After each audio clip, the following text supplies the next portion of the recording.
Hello everyone, this is a presentation of our ICCV paper, AutoAD 2, the sequel, Who, When, and What in Movie Audio Description.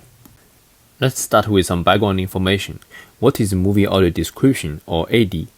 AD is a narration describing visual elements in the movie, like this example. A man approaches toying with a lighter. She turns her head and finds Jack standing beside her. I buy a drink. AD is originally created to aid the visually impaired. AD is complementary to the raw audio track. It aims at storytelling, so it includes names, emotions, and actions, and it is densely distributed over time. We are interested in this challenging AD generation task because it requires advanced movie understanding. And importantly, the AD generation task has a great social impact for the visually impaired. Our method is essentially to train a visual language model, or VLM, that ingests video frames of the movie clip and necessary context information, then generates the corresponding AD for this movie clip.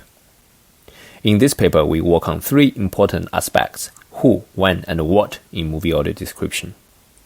The question of who in the movie audio description is very important for movie understanding, especially for the storytelling purpose of AD.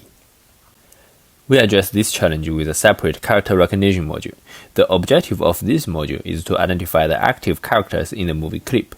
The recognized names and their face images can be provided as additional information to help AD generation. We achieve this objective in two steps. First, construct a character bank database for each film. Second, use this character bank to identify the active characters. Recognizing characters purely from movie itself is challenging even for humans. Usually, humans need some prior, such as famous actors, to identify characters. We leverage an external database called IMDb to construct this character bank.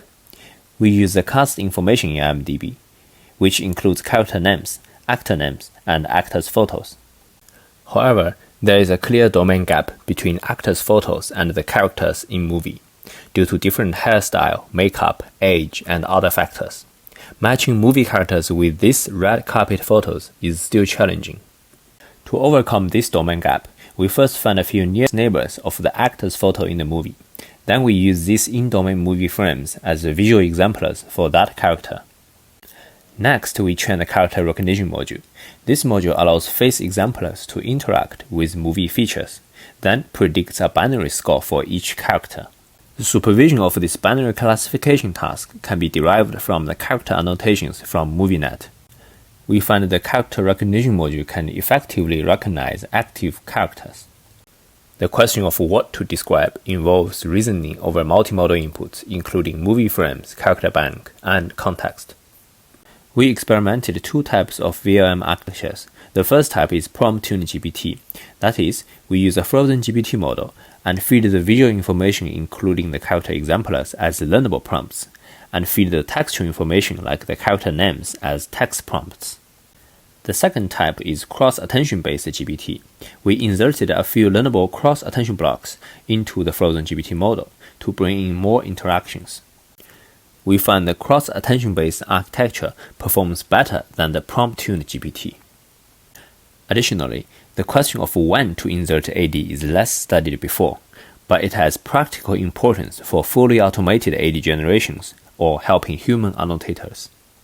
A successful AD will not interfere the original movie soundtrack, as we can see in these colored blocks.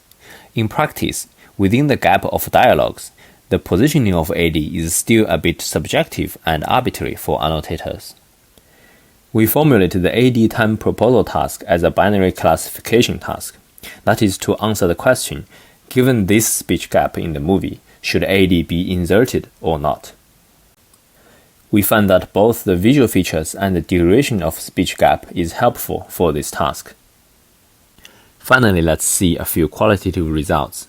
Without the character bank, we can see the model is able to describe the actions and objects, but frequently uses pronouns.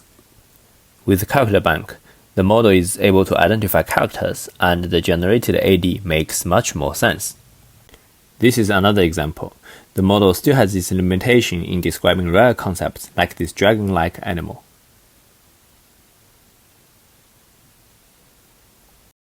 Thank you.